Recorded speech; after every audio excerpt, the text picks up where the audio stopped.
I think we're live. Hey, Patch. Guillaume. Nice to see you, old friend. Well, it's a pleasure to be your guest. Thank you so much for accepting my invitation and to be my first guest at the prend une bière avec un clown humanitaire, or grab a beer with a humanitarian clown. Most people that will join this new show, I don't know much about them. I met them like briefly in various projects or during my clown activity. But with you, it's kind of special because I think we're close friends, and we've been on a few trips together and a few humanitarian clown crazy journey. So most of the question I could ask you, I know the answer already. But still, you are such a wonderful person, and I think you deserve to be heard more by people. Your message is so important to my heart. I want people to hear it. And unfortunately, a lot of people in Quebec, where I'm from, a lot of people, all they know of Patch Adams is Robin Williams, is the movie. They forgot that there's an actual guy behind the movie who did so much for peace and for love, dedicated his life to it. And we have somebody. Hello, Amelie. I don't know if you can see Patch, but on your right, you can see people writing stuff sometimes. It's people from the public. So we have Emily Villeneuve saying hello. Hello, Emily. And I'm going to grab a beer because it's the concept, you know? Grab a beer with a humanitarian clown. You have a beer, I believe. Cheers. Cheers, Patch. I just remember, just before, I noticed that it's your birthday soon. Yes. On the 28th, I will be 75. 75. Happy birthday, my friend. My maturity is in the low 30s. You're still a child. So, how you've been doing with all that's happening right now? Well, I feel like I'm in paradise. The truth is, I've been with my beloved Susan. Someone looked at all 3.5 billion women and gave me the person for me. And we've been together 30 years, and rarely we would be together for 2 weeks because I've been on the road most of the time. And here we're together 11 weeks. So I don't know if I've died and gone to heaven or not. Because you're what, like, I believe 10 months a year on the road, usually? Well, for 30 years, I was on the road 275 to 300 days a year. That's a lot. And you've been with Susan for... I want a different world.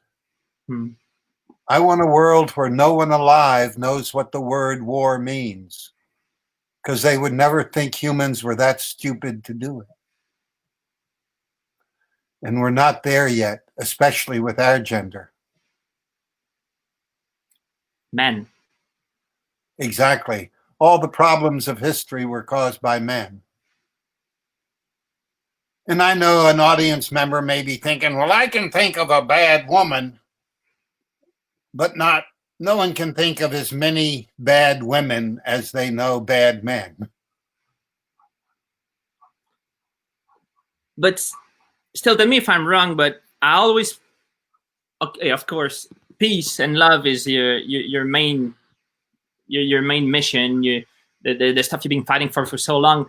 But it's the health system seems to be your top priority to, and from what I understand, to change the health system, and more specifically in your country and the U.S. Well, actually, to tell you the truth, I've clowned in 82 countries' hospitals, and I haven't found one happy hospital. And the world. Yeah. And the whole world. They're hierarchical. Men usually rule them, and they're not fun-loving places. They're very busy, and many wonderful people work there. But I have been working for 50 years to make a hospital where all the staff lives together and all of them make the same salary, $300 or $400 a month, the surgeon and the cleaning person. And the hospital is an extensive farm and an artist colony. And practitioners, both allopathic, which means what people normally think of as a doctor, will work there, as well as acupuncture and homeopathy and naturopathy and chiropractic. And yeah, I'm really an activist for peace and justice and care for all people and nature. But you can't do everything, and I'm educated as a physician, so this is the area that I felt I could be most useful. But something I like is you say sometimes that when you're clowning, you feel like you're doing medicine. You feel like do you feel like it's the same job, medicine and clowning? Well, unquestionably. You know, I behave the same as a doctor as I do as a clown. I mean, at 18, I decided to never have another bad day, that I would be happy, funny, loving, cooperative, creative, and thoughtful all the time as an instrument for peace and justice and care for all people and nature. And I'm a family doctor. I like an initial interview of 3 or 4 hours. I like it to be in my home, go for walks, enjoy ourselves. It's really being with friend and seeing what can happen, which is not unlike what a clowning interaction is.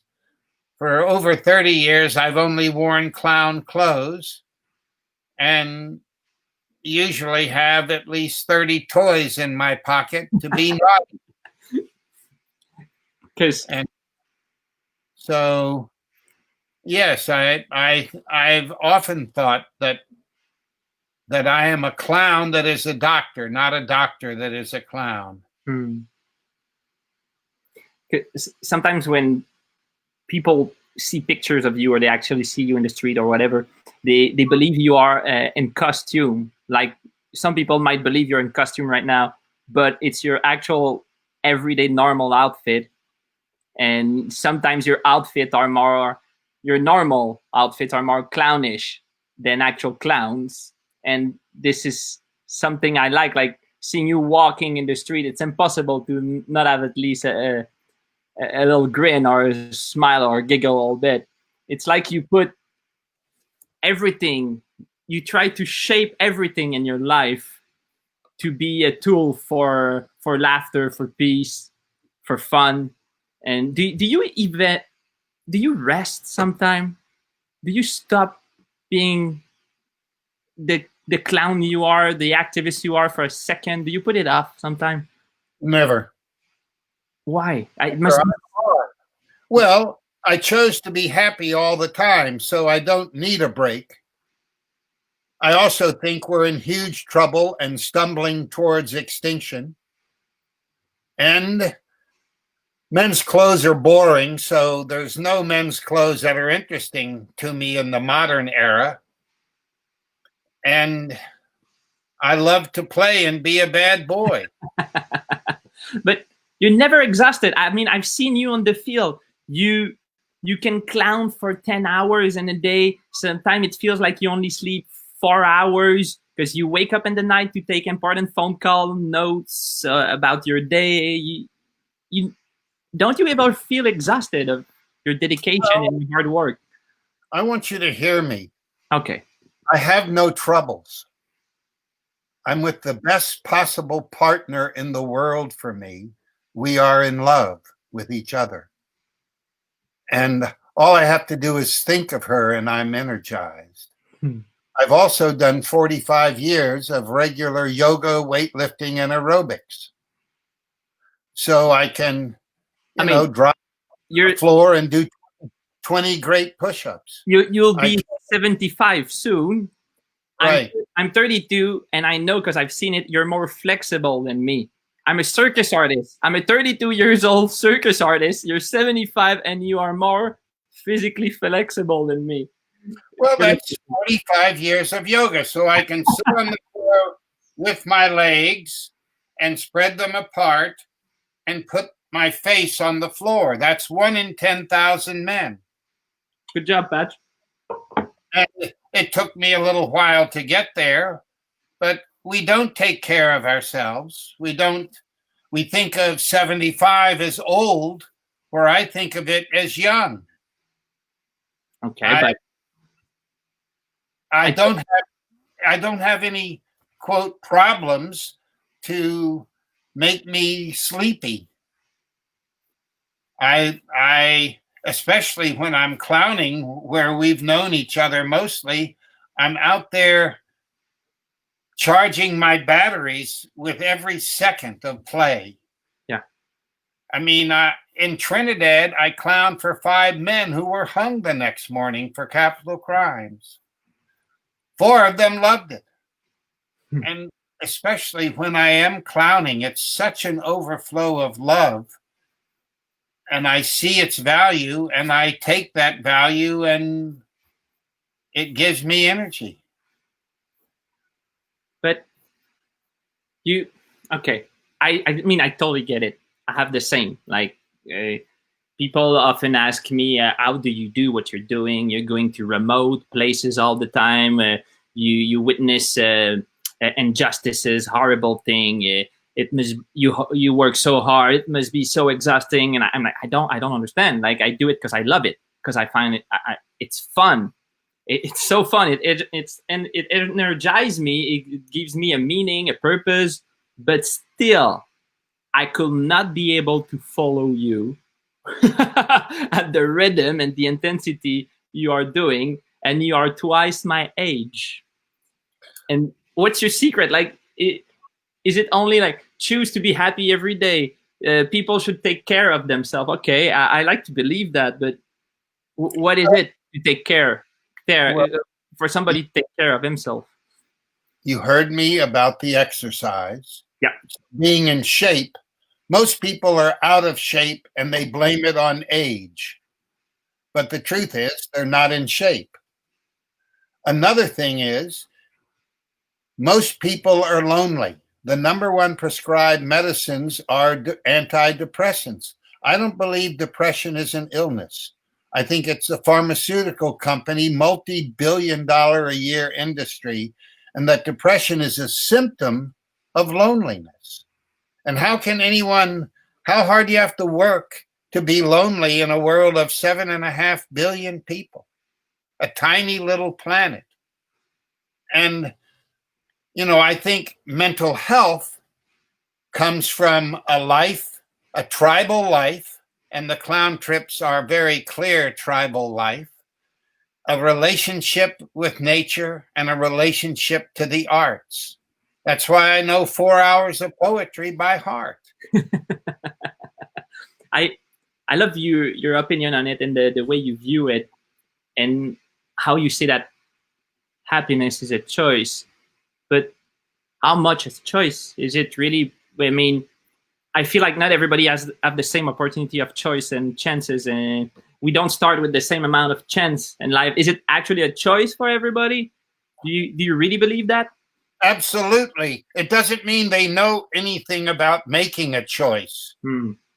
I've told audiences, I think no more than 10% of adults ever think. That's what I mean by thinking they never do it. It's why a lot of the metaphors for modern life are robots. And so if one chooses to suffer, and I think suffering is a choice, but if one chooses to suffer, if it's a beautiful day, they're going to have a way of diminishing it. That huge numbers of people have lists of things that are difficult rather than lists of things that are stimulating. I mean, how is it? I mean, if I think how many pieces of music make me ecstatic? I'm going to say thousands. Okay. Okay. The country western songs that I love to sing, and jazz, which I grew up on, and classical music. And for me, all of the arts are there to go, try this. And it's so my library is 40,000 books, and there's no John Grisham or Danielle Steele. You know, it's the great works from around the world of literature.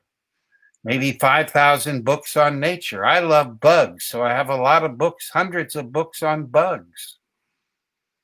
And that the world is there to stimulate you. It can also be there to depress you. I'm not tall enough. I'm not pretty enough. I'm not young enough. I'm not rich enough.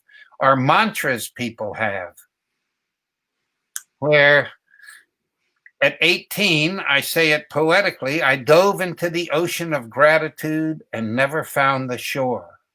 So I'm swimming, grateful. I estimate I could tell you actually by listing them that I'm grateful for 1 million things. You know, just the number of different odors from a flower. Or for us clowns, the different odors of farting. Well, and it's like that. You know, if you are in love and your love is enchanting, you can be ecstatic living in it all the time. Okay, let's take our friendship. We've actually spent very little time together, but I can't, if I just say the word Guillaume, I get a wave of delight shimmering through my body because you're a great clown. And, you know, sometimes great clowns are horrible to be with.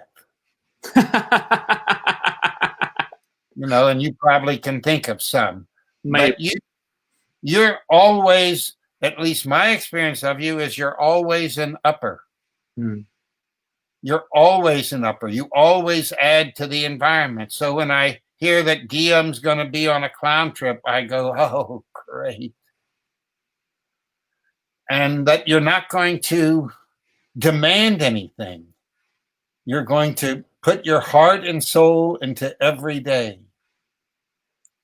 And that's who you are. And people can collect those kinds of people. You can even have them after they're dead. At 75, I have friends who have died that are still electrifying me. You understand what I'm saying? I do understand all of it, and it's not the first time I hear it actually, because I know you, but and I have a very similar way of seeing life, of seeing stuff, and I consider myself one of the most happy person I know, and I try to be happy. It's a choice, just like you. But sometimes I wonder, when you say happiness is a choice, just like suffering is a choice, and isn't it putting a lot of responsibility on the individual? Like, don't you think the society behind it, the structure of it, is such a huge impact on our personal possibilities of happiness? Well, actually, that's true unless you decide to make yourself. I make me. I decide who I'm going to be. Yeah. And I make that person.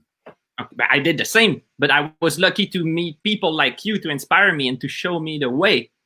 And I guess I bet you had the same. Who inspired you to make these kind of choices? Well, you are a current person that makes me make these choices. So, you know, my mother was there. I never saw my mother angry or nasty or unkind. And so what's interesting is there's so many beautiful things. We have a cat, okay? And if you love animals, you can think of the animals you've been with. I've ridden on an elephant. You've what? I have ridden on an elephant. Riding or riding? Okay. No, not writing. Although if I had a magic marker, I might. And okay, I'm really thankful I'm alive. At 75, you will notice that a lot of people you know that would be 75 aren't living anymore. Well, I see people my age like that. So and so I'm really thankful. I'm thankful I'm healthy. It wasn't as easy to see at 35 what exercise did for my life as it is now. In the same way that appreciation, gratitude grows all the time. I estimate that I've held 2,000 children in my arms the week they died of starvation. What right do I have to be bitching and moaning? My children, whose birthdays are this week, okay? Yeah, it was Lot's birthday like last week? My two boys and I, our birthdays are all within 1 week. Wow. And when and you've gone with me to horror, okay? Yeah. We've gone to horror. And I don't have horror in my life except globally. I have bliss. I'm now 11 weeks with Susan, and every day the romance lives that day. And it's so sweet. It's so sweet in so many different ways. I think of Susan as the smartest person I've ever met. Her talents are unbelievable. You know, she has a book of plays, a book of poetry. Her PhD is in music composition. She's a concert pianist, a tap dancer, a mosaic artist, speaks 5 languages. She's amazing. And I think what I like the most about you, or one of the things I like the most, is your ability to appreciate little stuff. It's like you have the eyes of a 3 years old. Every day I've been with you, you go out and like, wow, about small stuff. You're never bored. It's like you entertain yourself. Well, boredom, loneliness, and fear owns our adult population. Yeah. I cannot imagine if you have a brain like ours, one could be bored. Whether you're in prison on death row, or whether you've got cancer and know you have 1 week to live, boredom is still unavailable to me. That, you know, look at a butterfly, okay? So we have an egg and then a caterpillar, which goes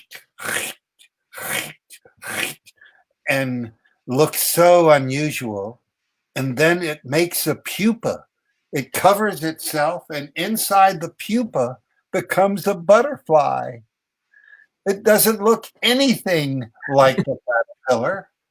The colors aren't the same. And that's available for you in book form or movies anytime you want it.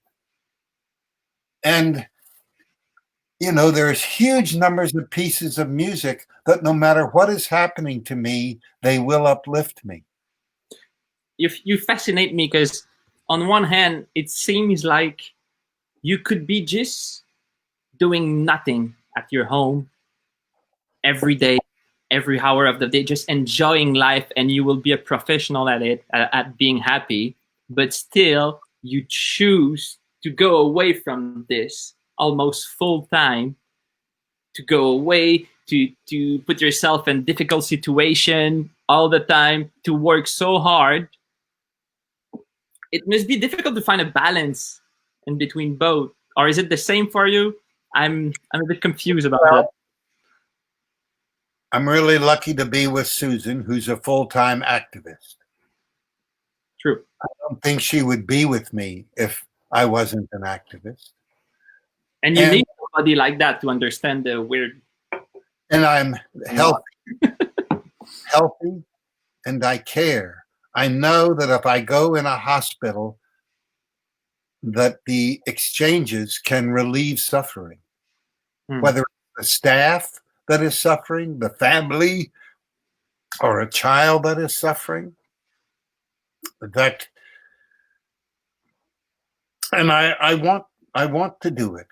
I became an activist in my teenage years when I saw racial hatred in the United States in 1961. I couldn't believe that somebody hated somebody for color and put so much juice in the hatred. Like I'm putting into joy, they're putting the juice into hatred. So Right. they join the KKK or Hitler's Youth or whatever. Ooh. And anyone can do it. And if you have nothing, if you have no soul and no wisdom, and if you have a blank slate, you can open the door to hatred. But I don't have any hatred. And I know that if you're loving, that you can, and you know this as a clown, that we can go into a room with an infinite amount of pain, suffering, and stop the suffering in that moment. I'm sure you've done it huge numbers of times. I know I've done it huge numbers, and I don't punish myself if it doesn't work. I just keep trying something else.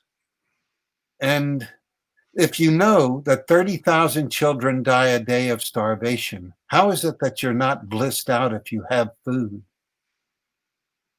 20 to 50 million men a day have sex with a child. My youngest gonorrhea is 3. What the hell kind of sex is a man having with a 3-year-old? Okay? And so as you know and understand where we are, the suicide rate, all of those things, just racial hatred, gender hatred, gayness hatred, all of those things, I don't have any of it. But did you before? Because right now you're putting so much juice and happiness and joy and fun and love, but I know for a fact that there was a big change. Well, okay, I grew up in a military family. I'm a World War II baby, and most of the time Dad was away. And then we lived 3 years in Japan in the 40s after the war. And then he went to Korea for 4 years, and we went on a military base in the Midwest. And he came back, let's call it psychically dead. He sat in a chair and drank and chain smoked cigarettes. And so in a way, I didn't have a father. And in comparison, I had a mother who I never saw angry. I never saw sad, but she was a school teacher. And so that's what I grew up with. And then Dad died from war when I was 16 in Germany. And so we moved to the US in 61 to my mother's heritage, which was the South. And I instantly saw racial hatred. I wept and wept. My mother wasn't an activist. She was just a really nice person. And so I had 3 mental hospitalizations in 1 year at age 17. I didn't want to live in a world of violence and injustice. I did not have any brain capacity to understand hatred of color. I had no ability to understand it, except that they hated and they didn't think about it, and that it was all over the place, that to see whites only, to see the sign whites only, I would tear it down. I was beaten up. And then at 18, I saw Martin Luther King and was present at his I Have a Dream speech. Do you know this speech? Of course. Okay. I know it by heart, but okay. And I instantly recognized, since I'm a thinker, I said, You stupid shit. You don't kill yourself. You make revolution. And so what's the revolution? Okay. Violence has given revolution a bad name. I said, what about a revolution of love and fun? And so that's when I decided to never have another bad day, and that I would go out there and be a revolution of fun and love. And so I read a lot of things, a huge amount of great literature, gigantic quantities of great literature. And I read Bertrand Russell. I read some philosophers and idea people. And I said, I can do this. And that I noticed, okay, it's one thing to say I can do this. I noticed when I did it, I loved myself and I loved the consequences of what I did. So I started to be obnoxiously friendly. I was a clown before I was a doctor. I was a clown probably at 8 or 9 because I was beaten up a lot by bullies on military bases. I found if you make the bully laugh, they don't hit their fool. Duh.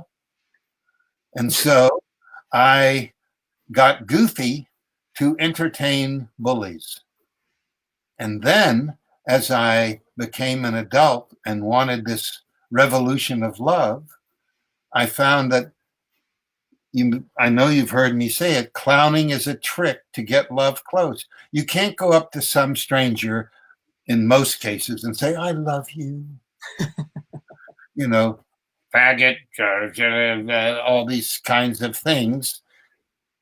But if you're goofy, then you can kiss them and they think it's part of the goofiness. And you know that. Of course, I know. But I think you go further in your goofiness way of stopping violence. I've heard rumor that sometimes you just get naked in between fights to stop fights.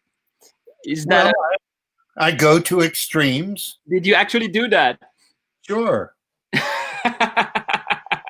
So you just see like two men fighting in front of a bar. You go there and you take it up. I early on, I didn't have many things to choose from. Okay, now, most of the time when I go out, I have 30 toys in my pockets. Yeah. So just hanging a booger from my nose has consequences. And I often have 3 sizes of whoopee cushion: the grandmother toot, the normal, and the boomer. And so if you are choosing to make yourself an instrument of love and fun, then you're constantly experimenting. So you can, one, decide to walk around with sparkle in your eyes, that you're alive, that you're free, and you're thankful. And you can, if you're on an elevator and you see somebody struggling, you can say, do you need a friend? I mean, it's not something we men are taught. No. You know, it's if anything, they are traits of women, because when I started to look at where is love, it was much more in women than in men. That men used humor for a job, but often, you know, I had to start really looking deep for how humor was used in everyday life and playfulness.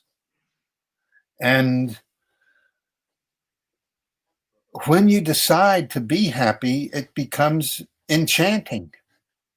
When I knew I was in that room with 5 men who were going to be hung the next morning, I could have just cried. Or I could have said, oh, I'm so wish I could do something. Or what are you all, murderers, horrible murdering people, or rapists? Or none of that was on my mind.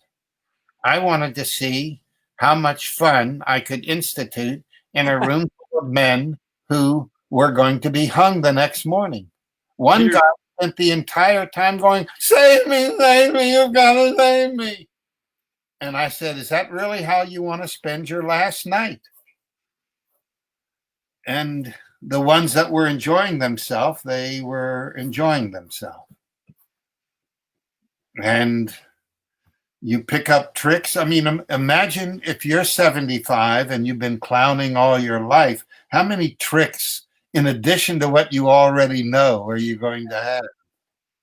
But I mean, even then, as clown, we know repetition is not to be feared, and that we can do the same trick thousands of times, and if it works, just carry on doing it. It brings laughter and joy. So I know a lot of clowns who only do like 3 tricks for all career, all their life, and we love them so much. But Patch, I mean, you're still a human being. You're still a normal dude like anybody. You still have limits. You're not God. You're not perfect. Can you say you don't have any hatred in you? And I struggle believing that, because I've seen you hating, maybe not hating, but being angry at capitalism, for example, at violence, at hatred itself. Don't you hate at least? Well, if you ask me when it's just the two of us, I could say yes. When I was with a hater, I would not go there. Because I don't want them to think I'm being nasty to them for being a hater. I want to win them over. And so I do hate capitalism. The 30,000 children that die of starvation is a consequence of capitalism. What's funny is that our extinction, and that means wealth too, will be caused by capitalism. And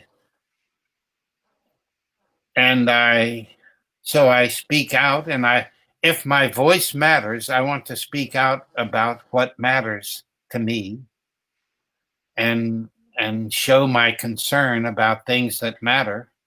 So I'm never going to think smashing somebody in the face or raping a woman has a positive idea to it. And that I've been to protests right now. The park district here where we live is working to kill the geese in the park.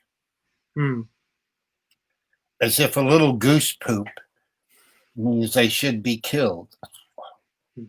And these people don't care about the geese. They don't care. I mean, we've met Susan, who's ardent about this, has met fantastic people who love the geese, and she's working really hard to save the geese. And so, I recommend not to overextend yourself, to be sure you're being a self that you love being. It's so interesting. I haven't found one public school in the world that teaches loving. The most important thing in life, not 1 hour K through 12. What would we be like if it was 1 hour a day, every day, K through 12? Well, it's starting slowly, too slowly, of course, but I think some school and classes of love are starting to happen in the world. I heard that in Netherlands, from very early age, they start learning about boundaries, a couple. When a woman say no, you should respect it. What is love? What is a relationship? And they've seen their raping and stat going down drastically since they've been doing that. I mean, I'm just saying, I'm still having hope for this. I'm not saying I don't have hope. I'm just surprised that I've never found a school that had classes on loving. They might have one lecture that talks about the things that you're talking about. That's not really... Still not enough. I mean, the fact that we have grades in school means that we don't really care about children at all. And I'm sorry, But Yeah. we don't need any grades in school. We need something so interesting the kid says, I've got to go to school. And that's why they go to school, and they're interested in things. But the idea that the A student is great and fantastic, and the C student is average, and the F student is a failure is cruelty to children. Were you happy in school? You know, I was an extremely good student. I know that. In medical school, I took 17 pages of notes. For a lot of people, they took 17 pages a week. And so school was, when I grew up in military schools, I was frightened of being bullied because I was a weird nerd, dweeb, dork, sissy boy. But then I found out if I make them laugh, then things are fine.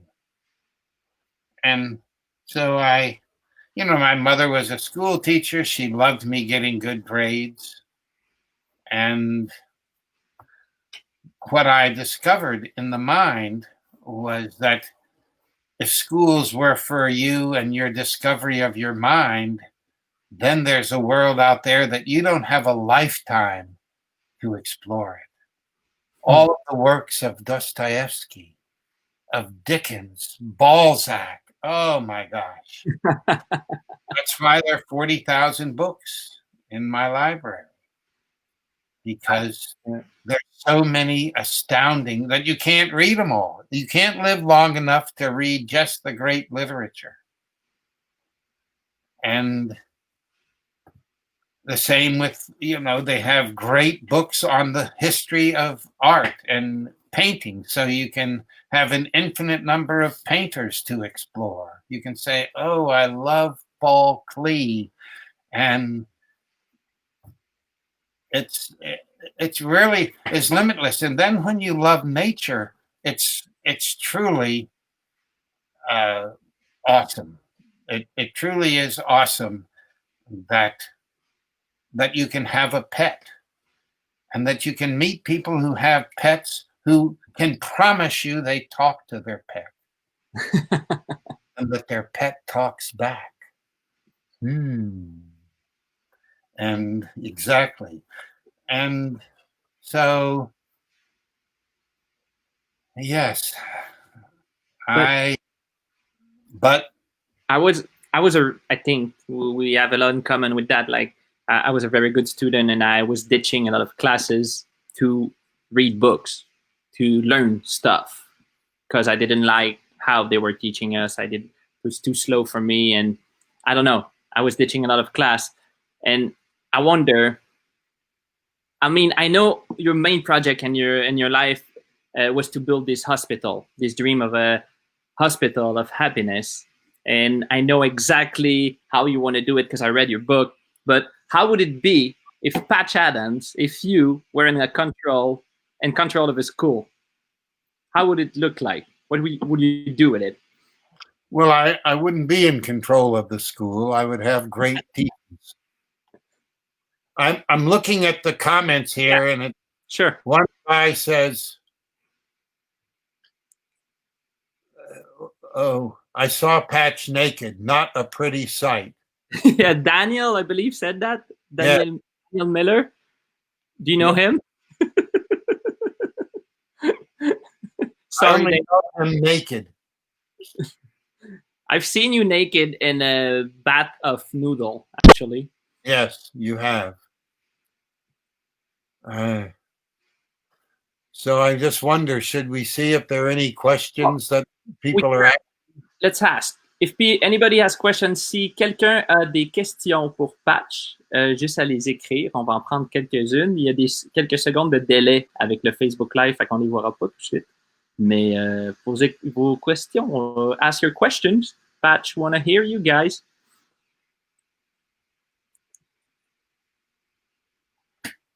So, Patch,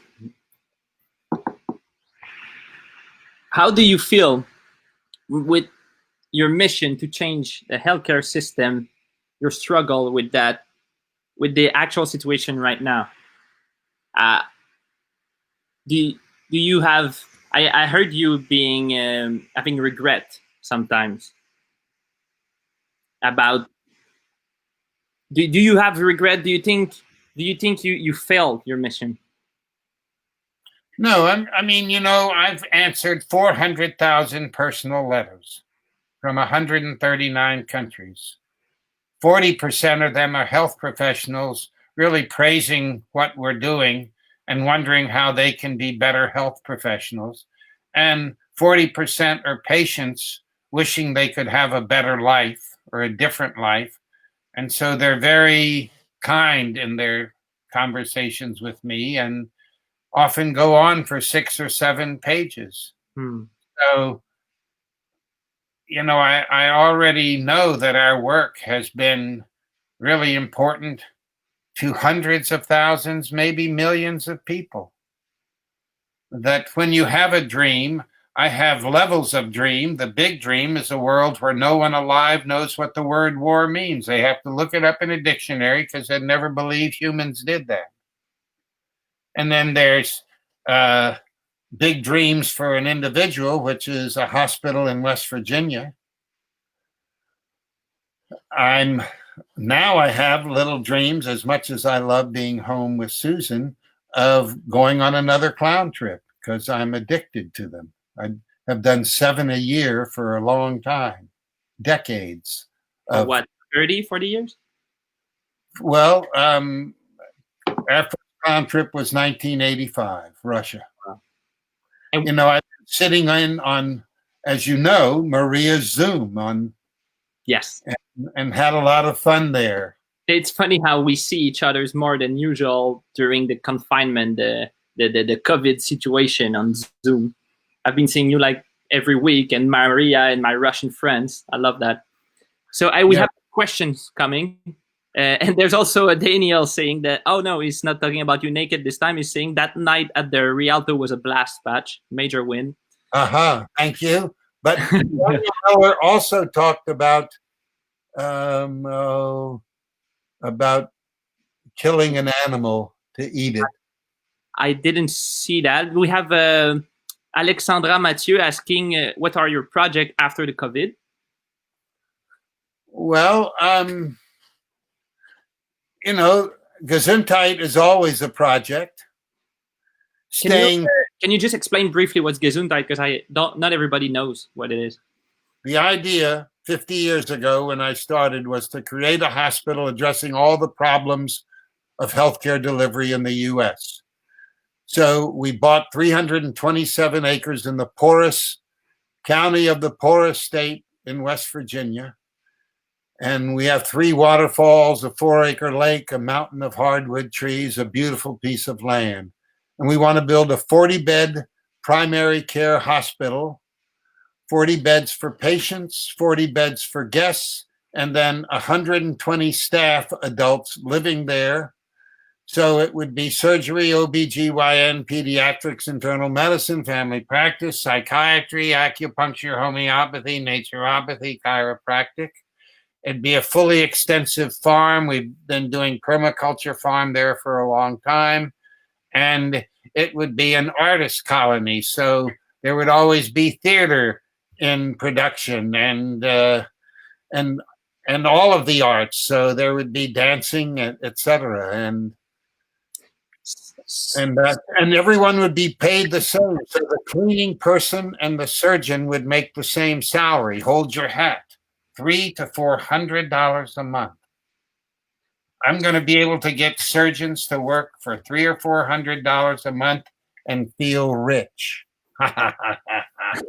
So the COVID is not changing your future project in any way. You still keep focused to the same dream and project. Every day, I answer mail and I make phone calls and I always, my mind is always saying, this is the week. This is the week I'm going to be funded. I heard you say that so many times. I thought the hospital was happening the day after, but I'm still hoping. I have a few questions here. I have France Gay asking, what do you think of mankind versus the virus struggle?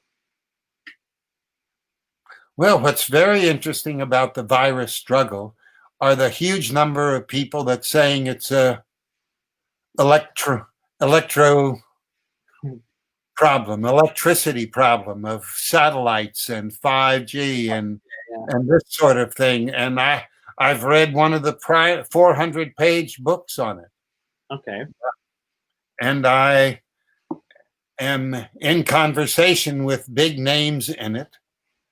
And I hear what they're saying. I hear that we're saying coronavirus, but who believes their government? Do you believe your government? Me?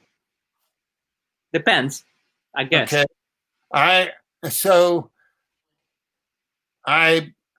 I'm now wanting to get into medical schools and to have conversations with doctors around the 5G, around the COVID virus, because some people are saying COVID's going to go into 2022. What is that going to be like? Sounds like that. All I know is that right now, I'm not having any problems. I'm on vacation in a way and still planning the hospital and still reading. You know, I started reading books. I have maybe a dozen books on Francis Bacon, the artist. You've seen his artwork. Yeah. And what a fascinating character. Wow. I'm now that's all interviews. And here's a guy that was definitely a few standard deviations from the midline. And so I get to study things, and I have great moments with Susan. We have a huge film library here of probably 20,000 films. And yeah, we're very fortunate to have good food. I go shopping with my mask and gloves. And so I recognize that they're saying 94,000 US citizens have died. And I'm not connected to that except that I'm a US citizen. And so I feel like I'm on a vacation. I love that. I love that answer. I'm with my sweetheart, and Yeah. that every day we engage each other, smoochy, smoochy, huggy, huggy. And that all of the problems in the world, well, I see it crumbling. But the truth is, if you study the environment, and I have a gigantic environmental library, we're in huge trouble. Nothing I study says there will be people in 100 years. Scary. And I'm not a radical person particularly. I may be radical in my relationship to life, but I'm saying if you read the science books I've read, you'd be going, ouch, because we're a fragile creature. And I mean, look at our president. What a dodo. I mean, could you have a dumber guy in office? I don't think so. And it's hard for me to name a single world leader that I respect. Okay, Pat, we only have 5 more minutes, and there's so many questions, so I'm going to go through a few of them. There's somebody, it's not a question, but just saying, Amélie Lavoie is saying, we want to say that we named our son Hunter in your honor, Patch. I saw that. Yeah, it's very nice. We have Michelle asking, what would you recommend to someone who struggles in life? Well, this whole interview's been about that, hasn't it? Okay. Sure. If you have food and a friend, what are you bitching about? Okay, that's one answer to that question. Because many people will die today because they don't have food or a friend. Okay, so if you have food, so what I did at 18 was dive into the ocean of gratitude, and I never found the shore.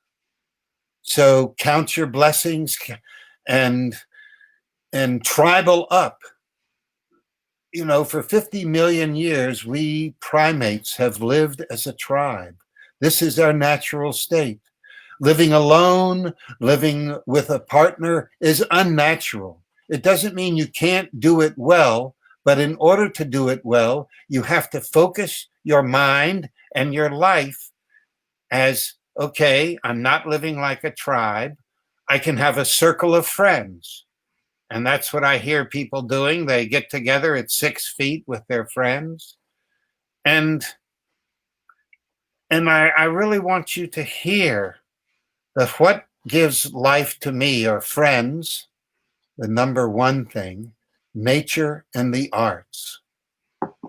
Let me give you a short poem Oh, please. by E. Cummings. Hope is a thing with feathers that perches in the soul, that sings the tune without the words and never stops at all. And sweetest in the gale is heard, and sore must be the storm that could abash that little bird that kept so many warm.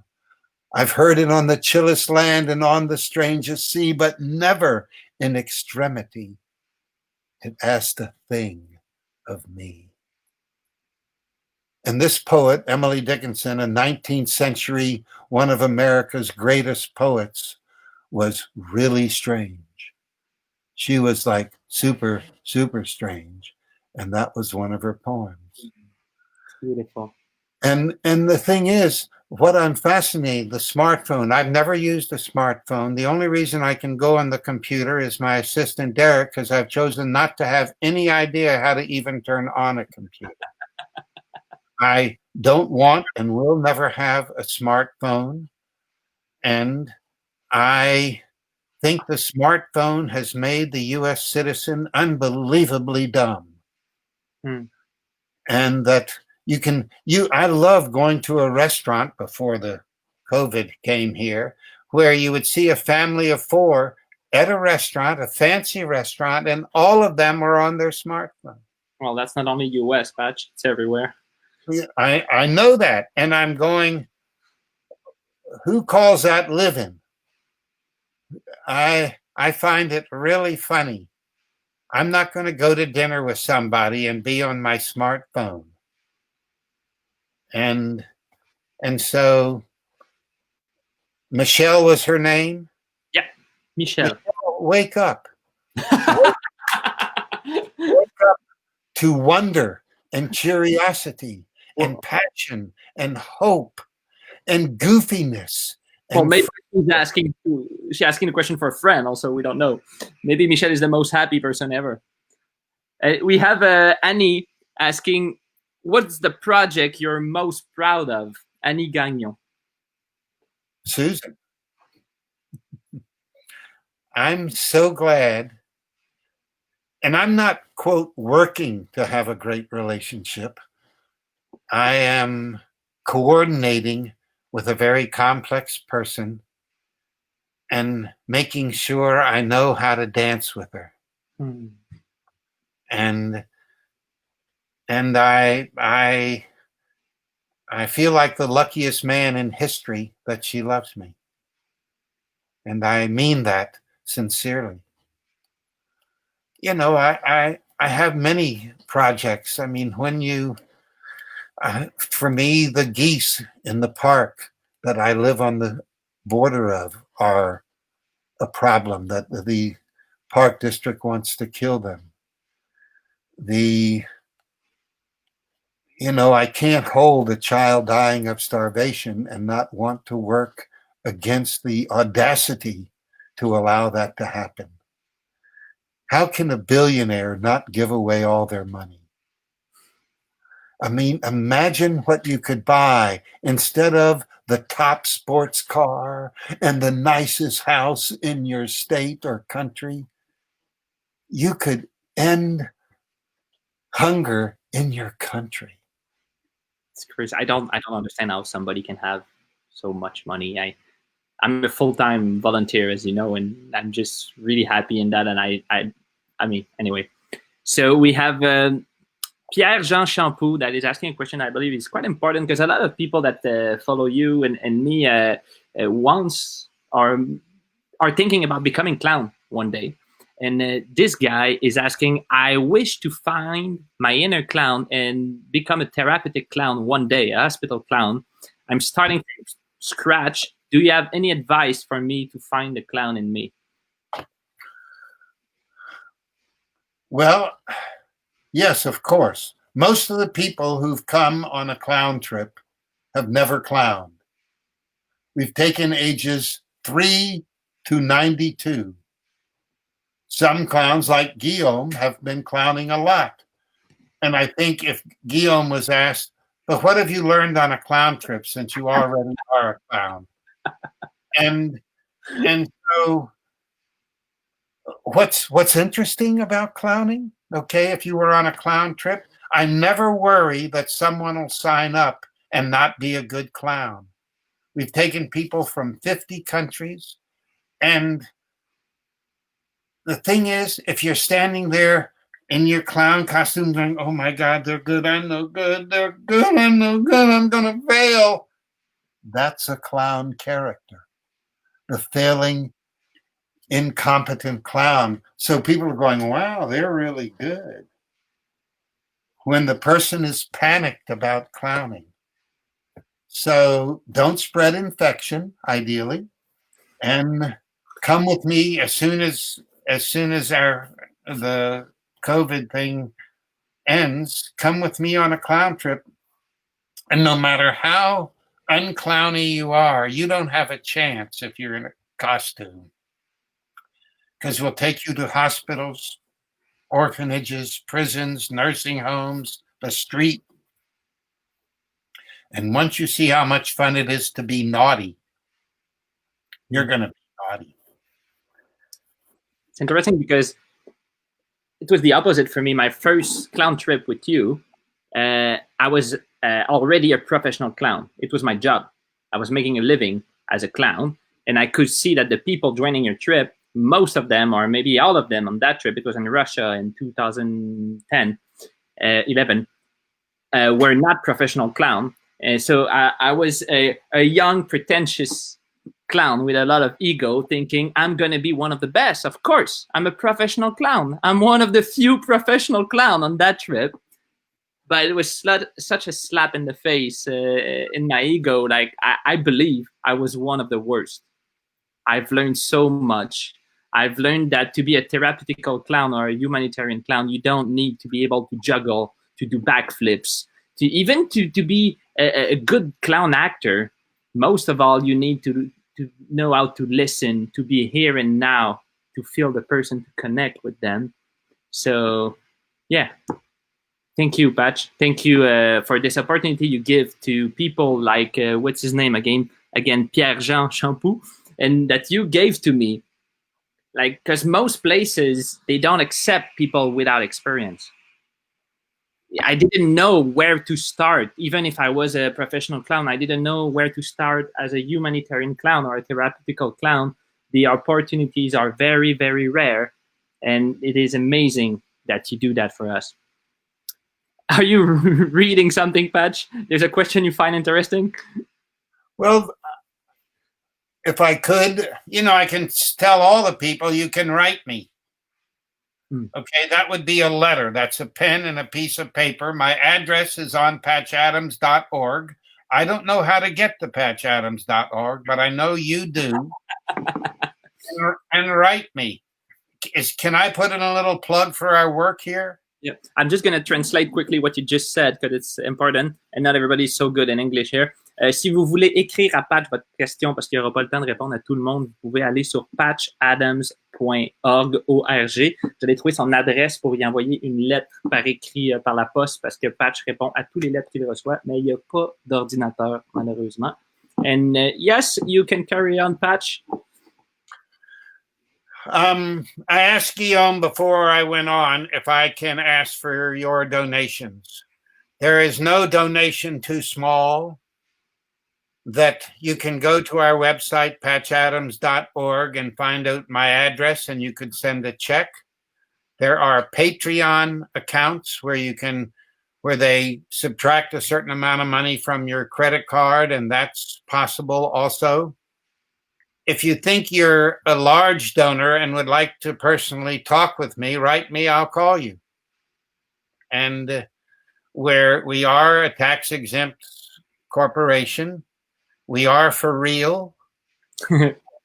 I've never been discouraged in the 50 years I've worked for this hospital because, one, it's a great idea. And great ideas are worth preserving, like peace and justice are great ideas, and loving partners is a great idea. And I need your help. So please help me. That $1 is great. That if you can, then please do it. patchadams.org. So let's just make sure it's clear for everybody. This donation you're asking for are going towards the hospital project. Is that it? Right. And you can write it the Gesundheit Institute. Okay. And you'll see the spelling on the website, but I'll give it here for those with pencil and paper. G as in body, ESUNDHEIT Institute. And you don't have to spell any of those words correctly.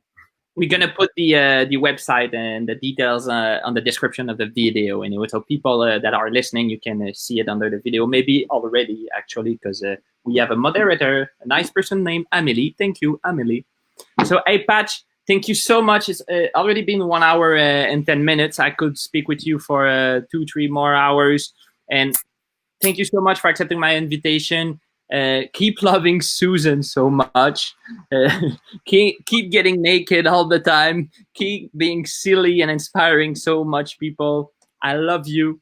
I can't wait to see you again on Zoom soon, but I mean in real life, please.